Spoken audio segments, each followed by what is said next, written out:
ಆಯ್ ರೌಡಿಯತ್ತು ಆಯ್ ಬಜರಂಗ ದಳದ ಕಾರ್ಯಕರ್ತೆ ಹಿಂದೂ ಕಾರ್ಯಕರ್ತೆ ಶೆಟ್ಟಿಯ ರಕ್ತದ ಗುರುತುಗಳನ್ನಷ್ಟೇ ಅಳಿಸಲಿಕ್ಕೆ ಸಾಧ್ಯ ಬಿಟ್ರೆ ನಮ್ಮ ಎದೆಯಲ್ಲಿ ಉರಿದಿರುವಂತಹ ಆ ಸೇಡಿನ ಬೆಂಕಿಯನ್ನ ಆರಿಸಲಿಕ್ಕೆ ಸಾಧ್ಯ ಇಲ್ಲ. ಧೈರ್ಯವನ್ನು ತುಂಬುವುದಕ್ಕಾಗಿ ನಾವಿವತ್ತು ಸಾವಿರಾರು ಸಂಖ್ಯೆಯಲ್ಲಿ ಸೇರಿದ್ದೇವೆ. ಸುಹಾಸ್ ಶೆಟ್ಟಿಯ ರೀತಿಯಲ್ಲಿ ಮುಂದಿನ ದಿನದಲ್ಲಿ ಯಾವುದೇ ಒಬ್ಬ ಅಮಾಯಕನ ಯುವಕರ ಹತ್ಯೆ ಈ ನೆಲದಲ್ಲಿ ಆಗಬಾರದು. ಕರಾವಳಿಯಲ್ಲಿ ನಡೆದ ಸುಹಾಸ್ ಶೆಟ್ಟಿ ಹತ್ಯೆ ಪ್ರಕರಣದ ತನಿಖೆಯನ್ನ ಎನ್ಐಗೆ ಒಪ್ಪಿಸುವಂತೆ ಕೋರಿ ಹಿಂದೂಪರ ಸಂಘಟನೆಗಳು ಆಗ್ರಹ ಮಾಡಿದ್ದು, ಮಂಗಳೂರಿನ ಬಜ್ಪೆಯಲ್ಲಿ ಜನಾಗ್ರಹ ಸಭೆ ನಡೆಯಿತು. ಬಜರಂಗ ದಳದ ಕಾರ್ಯಕರ್ತೆಲ್ಲ ಇಲ್ಲದ ಮಗೆಯಿಂದ ఆయన ನೆನಪೋಡು, ఆయన ಸಾವು ನ್ಯಾಯ ತಿಕ್ಕೊಡು.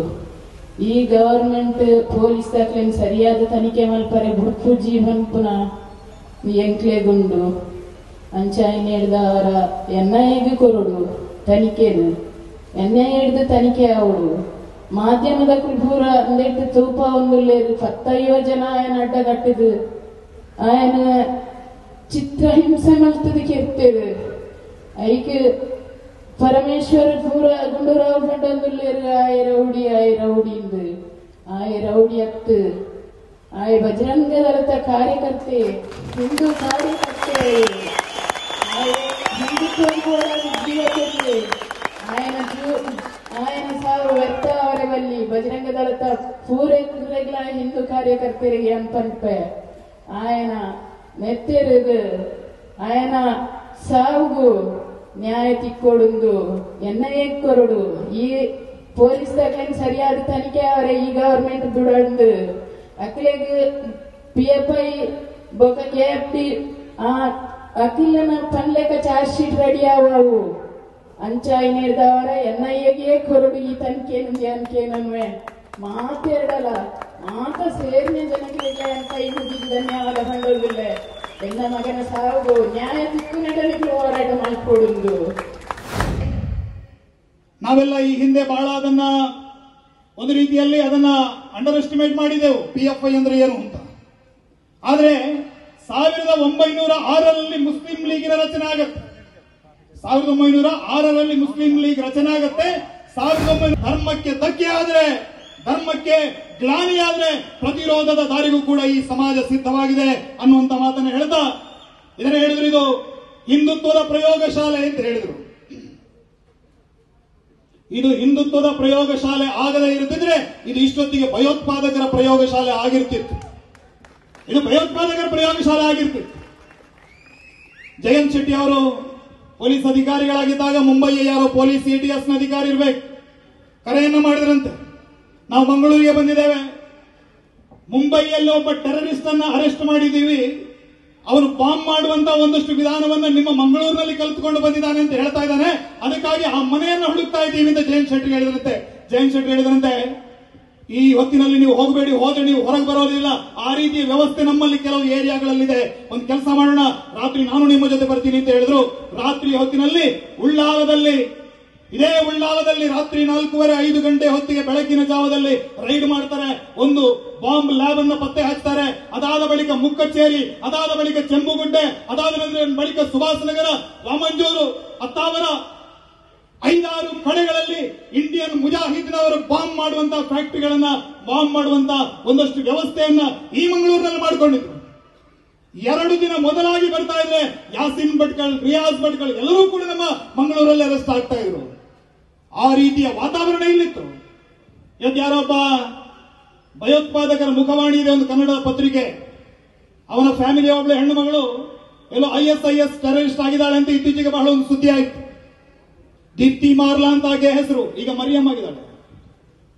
ಲವ್ ಜಿಹಾದ್ ಯಾವ ರೀತಿ ನಡೆಯುತ್ತೆ ಅನ್ನೋದಕ್ಕೆ ಈ ಉದಾಹರಣೆಯನ್ನು ಕೊಡ್ತಾ ಇದ್ದೀನಿ. ಅವಳ ಹೆಸರು ದೀಪ್ತಿ ಮಾರ್ಲಾ, ಈಗ ಮರಿಯಂ, ಭಯೋತ್ಪಾದಕಿ.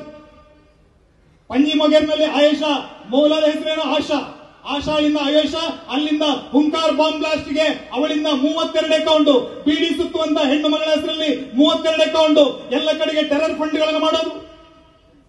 ಈ ರೀತಿಯಾಗಿ ಇಡೀ ಕರಾವಳಿ ಭಾಗದಲ್ಲಿ ಭಯೋತ್ಪಾದನೆ ನೆಟ್ವರ್ಕ್ ಅನ್ನು ಮಾಡುವ ಮೂಲಕ ಆ ಭಯೋತ್ಪಾದಕರಿಗೆ ಧಕ್ಕೆ ಆಗತಕ್ಕಂತ ಹಿಂದೂ ಸಂಘಟನೆಯ ಮುಖಂಡರನ್ನ ಹತ್ಯೆ ಮಾಡುವುದಕ್ಕಾಗಿ ವಿದೇಶದಿಂದ ಹವಾಲದ ಹಣವನ್ನು ತರಿಸಿ, ಕೇರಳ ಮಲಬಾರ್ ಭಾಗದಿಂದ ಅದಕ್ಕಾಗಿ ಹಂತಕರನ್ನು ತರಿಸಿ ಈ ಭಾಗದಲ್ಲಿ ಎಷ್ಟೆಷ್ಟು ಹೆಣಗಳನ್ನು ಉರುಳಿಸಿದ್ರು ಅವರು. ಆದ್ರೆ ಹೆಮ್ಮೆ ಇದೆ. ಇವತ್ತಿಗೂ ನನ್ನ ಅನೇಕ ಕಾರ್ಯಕರ್ತರು ಈ ಭಾಗದಲ್ಲಿದ್ದಾರೆ. ಎಲ್ಲೋ ಬೈಕಲ್ಲಿ ಓಡಾಡೋರು, ಯಾವ ಭದ್ರತೆ ಇಲ್ಲ. ಆದ್ರೆ ಹೆಮ್ಮೆಯಿಂದ ತಲೆಯ ಮೇಲೆ ಆ ಕೇಸರಿಯನ್ನು ಧರಿಸಿಕೊಂಡು ಇವತ್ತಿಗೂ ಸಿಂಹಗಳಾಗೆ ಗರ್ಜಿಸ್ತಾ ತಮ್ಮ ಊರಿನಲ್ಲಿ ಹಿಂದುತ್ವದ ಪತಾಕೆಯನ್ನು ಎತ್ತಿಡ್ಕೊಂಡಿದ್ದಾರೆ. ಯಾವ ಸ್ವಾರ್ಥಕ್ಕಾಗಿರೋಲ್ಲ. ಅವರಿಗೇನು ಎಲೆಕ್ಷನ್ ನಿಲ್ಲೋದಿಕ್ಕೂ ಇಲ್ಲ, ಅವರಿಗೇನು ರಾಜಕೀಯ ಆಕಾಂಕ್ಷೆಗಳಿಲ್ಲ. ಆದರೂ ಕೂಡ ನನ್ನ ಧರ್ಮ, ನನ್ನ ದೇಶ, ನನ್ನ ಸಮಾಜ ಉಳಿಬೇಕು ಅನ್ನುವಂತ ಕಾಳಜಿಯಿಂದ ಆ ಭಗವದ್ಧ್ವಜದ ಅಡಿಯಲ್ಲಿ ಅವರೆಲ್ಲರೂ ಕೆಲಸವನ್ನು ಮಾಡ್ತಾ ಇದ್ದಾರೆ. ಈ ಕೆಲಸ ಮಾಡತಕ್ಕಂತ ಈ ಎಲ್ಲ ಆ ಹಿಂದೂ ಕಾರ್ಯಕರ್ತರ ಪರಿಣಾಮವಾಗಿ ಇವತ್ತು ಮಂಗಳೂರಾಗಿ ಉಳಿದಿದೆ. ಸುಹಾಸ್ ಶೆಟ್ಟಿ ಅವರಂತ ಅನೇಕ ಯುವಕರು ಈ ಎಲ್ಲ ಅಪಾಯಗಳನ್ನು ಮೈ ಮೇಲೆ ಎಳೆದುಕೊಂಡು ಕೆಲಸವನ್ನು ಮಾಡ್ತಾ ಇದ್ದಾರೆ. ಆ ಎಲ್ಲ ಕಾರ್ಯಕರ್ತರಿಗೆ ಧೈರ್ಯವನ್ನು ತುಂಬುವುದಕ್ಕಾಗಿ ನಾವಿವತ್ತು ಸಾವಿರಾರು ಸಂಖ್ಯೆಯಲ್ಲಿ ಸೇರಿದ್ದೇವೆ. ಸುಹಾಸ್ ಶೆಟ್ಟಿಯ ರೀತಿಯಲ್ಲಿ ಮುಂದಿನ ದಿನದಲ್ಲಿ ಯಾವುದೇ ಒಬ್ಬ ಅಮಾಯಕನ ಯುವಕರ ಹತ್ಯೆ ಈ ನೆಲದಲ್ಲಿ ಆಗಬಾರದು. ಯಾವುದೇ ತಂದೆ ತಾಯಿ ಈ ರೀತಿಯ ವೇದಿಕೆಯಲ್ಲಿ ಮುಖವನ್ನ ಈ ರೀತಿ ದುಃಖದಲ್ಲಿ ಕುಳಿತುಕೊಳ್ಳುವಂತಹ ಸ್ಥಿತಿ ನಿರ್ಮಾಣ ಆಗಬಾರದು. ಅದಕ್ಕಾಗಿ ಇದಕ್ಕೊಂದು ಪೂರ್ಣ ವಿರಾಮವನ್ನು ಹಾಕಬೇಕು. ಆ ಉತ್ತರವನ್ನ ಕಂಡುಕೊಳ್ಳುವುದಕ್ಕಾಗಿ ನಾವೆಲ್ಲರೂ ಇಲ್ಲಿ ಬಂದು ಸೇರಿದ್ದೇವೆ. ಭವಾನಿಯಲ್ಲಿ ಪ್ರಾರ್ಥನೆಯನ್ನು ಮಾಡ್ತಾರೆ. ಮಾತರ್ಮೆ ಮಧುಕೈಟಭೋಕ್ರಮೈಷ ಪ್ರಾಣಾಪಹಾರೋದ್ಯಮೆ ಏಲ ನಿರ್ಜಿತ ಧೂಮ್ರಲೋಚನವದೆ ಹೇ ಚಂಡ ಮುಂಡಾರ್ದಿನಿ ನಿಶ್ಶೇಷೀಕೃತ ರಕ್ತ ಬೀಜದನುಜೆ ನಿತ್ಯೆ ನಿಶುಂಭಾಪಯೆ ಶುಂಭ ಧ್ವಂಸಿನಿ ಸಂಹಾರಾಶು ದುರಿತಂ ದುರ್ಗೆ ನಮಸ್ತೆ ಅಂಬಿಕೆ. ಈ ಎಲ್ಲ ರಾಕ್ಷಸರನ್ನ ವಧೆ ಮಾಡಿದಂತ ಹೇ ತಾಯಿ, ಹೇ ಚಂಡಿ ಚಾಮುಂಡಿ, ನಮಗಾಗಿ ಒಬ್ಬ ಮಹಾಪುರುಷನನ್ನ ಅನುಗ್ರಹಿಸು ಅಂತ ಕೇಳಿದಾಗ ಆ ಸಹ್ಯಾದ್ರಿಯ ಶಿಖರ ಸೂರ್ಯದಲ್ಲಿ ಹಿಂದೂ ಧರ್ಮ ಪ್ರತಿಷ್ಠಾಯೈ ಸಿದ್ಧ ಖಡ್ಗ ಸದಾವಯ ಮುಂದೆ ಹೇಳಿ ಕತ್ತಿಯನ್ನ ಹಿಡಿದು ₹1,000 ವ್ಯಯ ಮಾಡಿ ಇದನ್ನು ಮಾಡಿದ್ದಾರೆ. ಹಾಗಾಗಿ ಇದೊಂದು ಭಯೋತ್ಪಾದನಾ ಚಟುವಟಿಕೆ, ಇದೊಂದು ಆರ್ಗನೈಸ್ಡ್ ಕ್ರೈಮ್. ಇದನ್ನ UAPA ಅಡಿಯಲ್ಲಿ ಇದಕ್ಕೆ ಪ್ರಕರಣ ದಾಖಲಾಗಬೇಕಿತ್ತು. ಕರ್ನಾಟಕದಲ್ಲಾದ್ರೆ ಕೋಕಾ ಆಕ್ಟ್ ಅಡಿಯಲ್ಲಿ ಪ್ರಕರಣ ದಾಖಲಾಗಬೇಕಾಗಿತ್ತು. ಆದ್ರೆ ಇದು ಯಾವುದನ್ನೂ ಕೂಡ ಮಾಡದೆ ಒಂದು ಸಾಮಾನ್ಯ ಕೊಲೆ ಅನ್ನುವ ರೀತಿಯಲ್ಲಿ ಇದನ್ನು ಪರಿಗಣಿಸಿ ಈ ಪ್ರಕರಣವನ್ನ ಮುಚ್ಚುಹಾಕುವಂತಹ ಪ್ರಯತ್ನವನ್ನು ಮಾಡಿದರು. ನಾನು ಇಲ್ಲಿ ಬರುವುದಕ್ಕಿಂತ ಮೊದಲು ಒಬ್ಬರು ಪತ್ರಕರ್ತರ ಹತ್ರ ಮಾತನಾಡ್ತಾ ಇದ್ದೆ. ನಾನು ಹೇಳಿದೆ, ಅನೇಕ ಆರೋಪಗಳಿಗೂ ನರೇಷನ್ ಕ್ರಿಯೇಟ್ ಮಾಡಿದ್ದಾರೆ. ಕರಾವಳಿ ಅಂದ್ರೆ ಹಿಂದುತ್ವದ ಪ್ರಯೋಗಶಾಲೆ. ಮೊನ್ನೆ ರಾಮಲಿಂಗಾರೆಡ್ಡಿ ಹೇಳ್ತಾರೆ, ಅಲ್ಲೆಲ್ಲ ಮಾಮೂಲಿ, ಮಂಗಳೂರಲ್ಲಿ ಮಾಮೂಲಿ, ಅವರು ಇವರನ್ನು ಕೊಲ್ತಾರೆ, ಇವರು ಅವರನ್ನು ಕೊಲ್ತಾರೆ, ಇದೆಲ್ಲ ಆಗ್ತಾ ಇರತ್ತೆ ಅಂತ ಹೇಳಿದ್ರು. ನಾನು ಹೇಳಿದೆ, 40 ವರ್ಷದ ನಿಮ್ಮ ಅನುಭವದಲ್ಲಿ ನೀವು ಹೇಳಬೇಕು, ಕರಾವಳಿಯಲ್ಲಿ ಈ ರೀತಿಯ ವಾತಾವರಣ, ಈ ರೀತಿಯ ಒಂದು ಸಂದಿಗ್ಧವಾದ ವಾತಾವರಣ, ಈ ರೀತಿಯ ಕೋಮ ದ್ವೇಷದ ವಾತಾವರಣ ಹುಟ್ಟಿದ್ದು ಯಾವಾಗ ಅಂತ ಅವ್ರಲ್ಲಿ ಕೇಳಿದಾಗ ಅವ್ರು ಹೇಳ್ತಾರೆ, ಯಾವಾಗ ಇಲ್ಲಿಯ ಯುವಕರು ಕೊಲ್ಲಿ ದೇಶಗಳಿಗೆ ವಲಸೆ ಹೋಗ್ತಾರೆ, ಅಲ್ಲಿ ಉದ್ಯೋಗವನ್ನು ಮಾಡ್ತಾರೆ, ಆ ಸಂದರ್ಭದಲ್ಲಿ ಬೇರೆ ಬೇರೆ ದೇಶದ ಮುಸಲ್ಮಾನರ ಪರಿಚಯ ಆಗತ್ತೆ, ಒಂದು ಪಾನ್ ಇಸ್ಲಾಮಿಕ್ ಮೆಂಟಾಲಿಟಿಯಲ್ಲಿ ಬೆಳೆಯುತ್ತೆ. ಆ ನಂತರ ಅಲ್ಲಿಂದ ಬಂದಂತಹ ಪೆಟ್ರೋ ಡಾಲರ್ಗಳು, ಅಲ್ಲಿಂದ ಬಂದಂತಹ ವಹಾಬಿ ಚಿಂತನೆಗಳು, ಸಲಫಿ ಚಿಂತನೆಗಳು, ಇದೆಲ್ಲವೂ ಕೂಡ ಕರಾವಳಿಯ ಆ ಮುಸಲ್ಮಾನ ಯುವಕರನ್ನ ಕಟ್ಟರವಾದದ ಕಡೆಗೆ ಕೊಂಡು ಹೋಯಿತು. ಅದರ ಪರಿಣಾಮವಾಗಿ ಮೊದಲು 68ರಲ್ಲಿ ಕುದ್ರೋಳಿ ಭಾಗದಲ್ಲಿ ಗಲಭೆ ಆರಂಭ ಆಗುತ್ತೆ.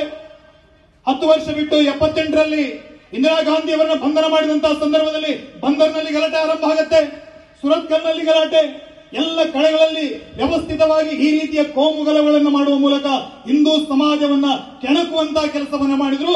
ಇದರ ಪರಿಣಾಮವಾಗಿ ಇಲ್ಲಿ ರಾಷ್ಟ್ರೀಯ ಸ್ವಯಂ ಸೇವಕ ಸಂಘಕ್ಕೆ ಒಂದು ವ್ಯಾಪಕವಾದಂತಹ ಜನಬೆಂಬಲ ಸಿಕ್ಕಿತು. ಸಮಾಜ ತಮ್ಮ ರಕ್ಷಣೆಗಾಗಿ ಹಿಂದೂ ಸಂಘಟನೆಗಳನ್ನು ಕಟ್ಟಿ ಬೆಳೆಸಿದ್ರು. ನಾವು ಯಾರೊಬ್ಬ ವಿರುದ್ಧ ದಾಳಿ ಮಾಡಬೇಕು ಅಂತ ಹಿಂದೂ ಸಂಘಟನೆಗಳನ್ನ ಕಟ್ಟಿದ್ದಲ್ಲ, ಹಿಂದೂ ಸಂಘಟನೆಗಳು ಹುಟ್ಟಿದ್ದು ಈ ಸಮಾಜದ ಸಂರಕ್ಷಣೆಗಾಗಿ. ಆ ರೀತಿಯ ಹಿಂದೂ ಸಂಘಟನೆಗಳ ನೇತೃತ್ವದಲ್ಲಿ ಅನೇಕ ಹೋರಾಟಗಳು ಈ ಭಾಗದಲ್ಲಿ ನಡೆಯಿತು. ನಾವೀಗ ಶಾರದಾ ಮಂಟಪದಲ್ಲಿ ನಿಂತಿದ್ದೇವೆ. ಸುಖಾನಂದ ಶೆಟ್ಟಿ ಅವರ ಸಂದರ್ಭದಲ್ಲಿ ಇದೇ ರೀತಿ ಮಳೆ ಸುರಿತಾ ಇದೆ, ಮೆರವಣಿಗೆ ಇನ್ನೇನು ಹೊರಡಬೇಕು. ಅಷ್ಟರಲ್ಲಿ ಪೊಲೀಸ್ ಇಲಾಖೆ ಬಂದು ಹೇಳುತ್ತೆ, ಯಾವುದೇ ಕಾರಣಕ್ಕೂ ಕೂಡ ಮೆರವಣಿಗೆಯನ್ನು ನೀವು ಹೊರಡಿಸಬಾರದು, ಮೆರವಣಿಗೆಯನ್ನು ತಡೆಯುವಂತ ಪ್ರಯತ್ನ ಆಗಿದೆ. ಮತಾಂಧ ಶಕ್ತಿಗಳು ಸೇರಿದ್ದಾರೆ, ಪೆಟ್ರೋಲ್ ಬಾಂಬ್ಗಳನ್ನು ಮಾಡಿದ್ದಾರೆ, ಕೈಯಲ್ಲಿ ಹತಾರಗಳಿವೆ, ಮೆರವಣಿಗೆ ಮೇಲೆ ದಾಳಿಯಾಗುತ್ತೆ. ಶಾರದಾ ಉತ್ಸವದ ಮೆರವಣಿಗೆಗೆ ಭದ್ರತೆ ಕೊಡುವಂತಹ ಬದಲಿಗೆ ನಮ್ಮನ್ನು ಹೆದರಿಸುವಂತಹ ಕೆಲಸವನ್ನು ಅವರು ಮಾಡಿದರು. ಆದ್ರೆ ಈ ಸಮಾಜ ಹೆದರಿ ಕುಳಿತುಕೊಳ್ಳುವಂತಹ ಸಮಾಜ ಅಲ್ಲ. ಆವತ್ತು ಯಾವ ಮತಾಂಧ ಶಕ್ತಿಗಳು ನಮಗೆ ಚಾಲೆಂಜ್ ಅನ್ನು ಹಾಕಿದ್ರು, ಸವಾಲನ್ನು ಹಾಕಿದ್ರು, ಆ ಸವಾಲನ್ನು ಸ್ವೀಕರಿಸಿ ಪೊಲೀಸರಿಗಿಂತ ಹೆಚ್ಚು ಭದ್ರತೆಯ ವ್ಯವಸ್ಥೆಯನ್ನು ಮಾಡಿಕೊಂಡು ಆ ಶಾರದಾ ಮೆರವಣಿಗೆಯನ್ನು ಮುನ್ನಡೆಸುವಂತಹ ಕೆಲಸವನ್ನ ಇದೇ ವೇದಿಕೆಯ ಮೂಲಕ ಆವತ್ತಿನ ನಮ್ಮ ಹಿರಿಯರು ಮಾಡಿದರು.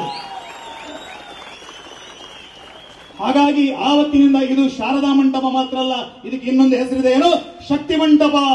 ಇದು ನಾವು ಕುಳಿತಿರುವಂತದ್ದು, ಇದು ಶಕ್ತಿ ಮಂಟಪದಲ್ಲಿ ಕುಳಿತಿದ್ದೀವಿ. ನಾವು ಶಕ್ತಿಯ ಉಪಾಸನೆ ಮಾಡುವಂತಹ ಸಮಾಜದವರು. ಶಕ್ತಿಯ ರಕ್ತದ ಗುರುತುಗಳನ್ನಷ್ಟೇ ಅಳಿಸಲಿಕ್ಕೆ ಸಾಧ್ಯ ಬಿಟ್ರೆ ನಮ್ಮ ಎದೆಯಲ್ಲಿ ಉರಿದಿರುವಂತಹ ಆ ಸೇಡಿನ ಬೆಂಕಿಯನ್ನ ಆರಿಸಲಿಕ್ಕೆ ಸಾಧ್ಯ ಇಲ್ಲ. ಸುಹಾಸ್ ಶೆಟ್ಟಿ ಅವರ ಬಲಿದಾನವನ್ನ ಈ ಸಮಾಜ ನೆನಪಲ್ಲಿಟ್ಟುಕೊಳ್ಳುತ್ತೆ. ಆದರೆ ಇದಕ್ಕೆ ಉತ್ತರವನ್ನು ಎಲ್ಲಿ ಕೊಡಬೇಕು, ಯಾವ ಸಮಯದಲ್ಲಿ ಕೊಡಬೇಕು ಅನ್ನೋದನ್ನು ಮಾತ್ರ ನಾವು ನಿರ್ಣಯ ಮಾಡ್ತೇವೆ. ಆ ಉತ್ತರ ಕೊಡುವಂತ ಜಾಗ ಮತ್ತು ಉತ್ತರ ಕೊಡುವಂತ ರೀತಿ ಅದು ನಿಮ್ಮದೇ ಆಗಿರುತ್ತೆ ಅನ್ನುವಂಥದ್ದನ್ನು ಈ ಸಂದರ್ಭದಲ್ಲಿ ನಾವು ಹೇಳಿಕೆ ಬಯಸ್ತೇವೆ. ಆದರೆ ಈ ದೇಶ ಸಂವಿಧಾನಬದ್ಧವಾಗಿ ನಡೆಯುವಂತಹ ದೇಶ, ಸಂವಿಧಾನಬದ್ಧವಾಗಿ ಈ ದೇಶ ನಡೆಯುತ್ತೆ. ಹಾಗಾಗಿ ಇವತ್ತಿನ ಕಾರ್ಯಕ್ರಮದ ಮುಖ್ಯ ಅಜೆಂಡಾ ಏನು ಅಂತ ಕೇಳಿದ್ರೆ, ಈ ಪ್ರಕರಣವನ್ನ ಎನ್ಐಎಗೆ ವಹಿಸಬೇಕು. ಎನ್ಐಎಗೆ ವಹಿಸಬೇಕು. ಯಾಕಂದ್ರೆ ರಾಷ್ಟ್ರೀಯ ತನಿಖಾ ದಳ ಇದನ್ನ ತನಿಖೆ ಮಾಡಿದ್ರೆ ಈ ಪ್ರಕರಣದ ಹಿಂದಿರುವಂತಹ ಅನೇಕ ಕಾಣದ ಕೈಗಳನ್ನ ಬೆಳಕಿಗೆ ತರುವಂತಹ ಪ್ರಯತ್ನ ಆಗಬಹುದು. ಅದು ಬಿಟ್ರೆ ಕರ್ನಾಟಕದ ಈ ಪೊಲೀಸರಿಂದ ಇದು ಸಾಧ್ಯ ಇಲ್ಲ. ಯಾಕಂದ್ರೆ ಈ ರಾಜ್ಯದ ಒಬ್ಬ ಗೃಹ ಸಚಿವನ ಟೇಬಲ್ ಅನ್ನ ಬಡಿದು ನಾಳೆಯ ದಿನ ಯಾರಾದರೂ ಕಾಂಗ್ರೆಸ್ಸಿನ ನಾಯಕರು ಸುಹಾಸ್ ಶೆಟ್ಟಿ ಮನೆಗೆ ಹೋದ್ರೆ ನಾವು ಸಾಮೂಹಿಕ ರಾಜೀನಾಮೆ ಕೊಡ್ತೀವಿ ಅನ್ನುವಂತ ಒಂದು ಸಣ್ಣ ಬೆದರಿಕೆಯನ್ನು ಹಾಕಿದ ತಕ್ಷಣಕ್ಕೆ ಇಡೀ ಕಾಂಗ್ರೆಸ್ ಅನ್ನೋದು ಬೆನ್ನು ಮೂಳೆ ಇಲ್ಲದೆ ಆ ಮತಾಂಧರ ಮುಂದೆ ತೆವಳುವಂತ ಕೆಲಸವನ್ನು ಮಾಡುತ್ತೆ. ಒಬ್ಬನೇ ಒಬ್ಬ ಕಾಂಗ್ರೆಸ್ಸಿನ ನಾಯಕ ಇವತ್ತು ಆ ತಾಯಿ ತಂದೆ ಆ ಹೆತ್ತವರ ಕಣ್ಣೀರನ್ನ ಒರೆಸುವಂತ ಕೆಲಸವನ್ನು ಮಾಡಲಿಲ್ಲ. ಈ ದೇಶದಲ್ಲಿ ಬಾಟ್ಲಾ ಹೌಸಿನ ಎನ್ಕೌಂಟರ್ ಆದಾಗ ಇವರ ಸರ್ವೋಚ್ಚ ನ್ಯಾಯಕಿ ಸೋನಿಯಾ ಗಾಂಧಿ ಹೇಳ್ತಾಳೆ, ಭಯೋತ್ಪಾದಕರ ಮೇಲೆ ದಾಳಿ ಆಗಿದೆ. ಅವಳು ಹೇಳ್ತಾಳೆ, ನನಗೆ ರಾತ್ರಿ ಇಡೀ ನಿದ್ರೆ ಬರಲಿಲ್ಲ ಅಂತ ಹೇಳ್ತಾಳೆ.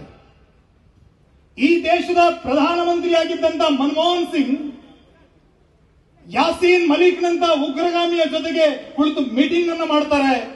ಈ ರಾಜ್ಯದ ಗೃಹ ಸಚಿವ ಪರಮೇಶ್ವರ್ ಯಾರೋ ಒಬ್ಬಳು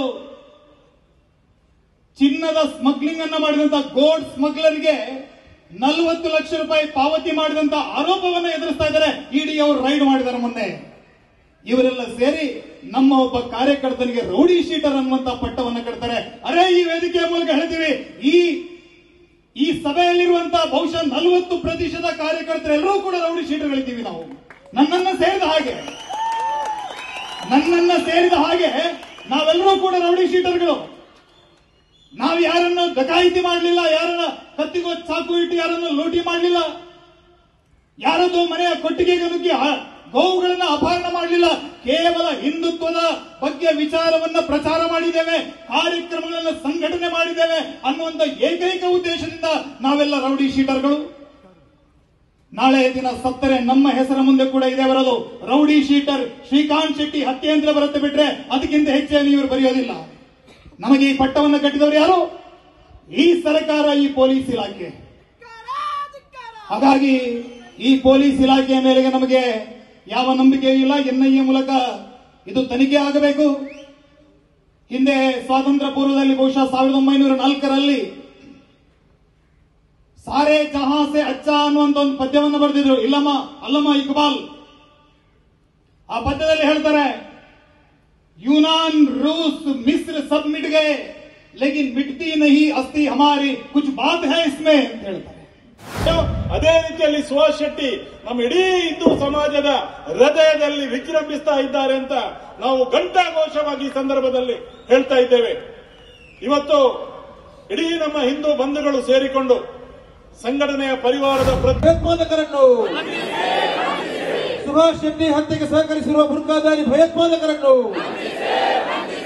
ಪಿಎಫ್ಐ ಭಯೋತ್ಪಾದಕರನ್ನು ಬೆಂಬಲಿಸುವಂತಹ ಕಾಂಗ್ರೆಸ್ ಸರ್ಕಾರಕ್ಕೆ बोलो भारत माता की, बोलो भारत माता की।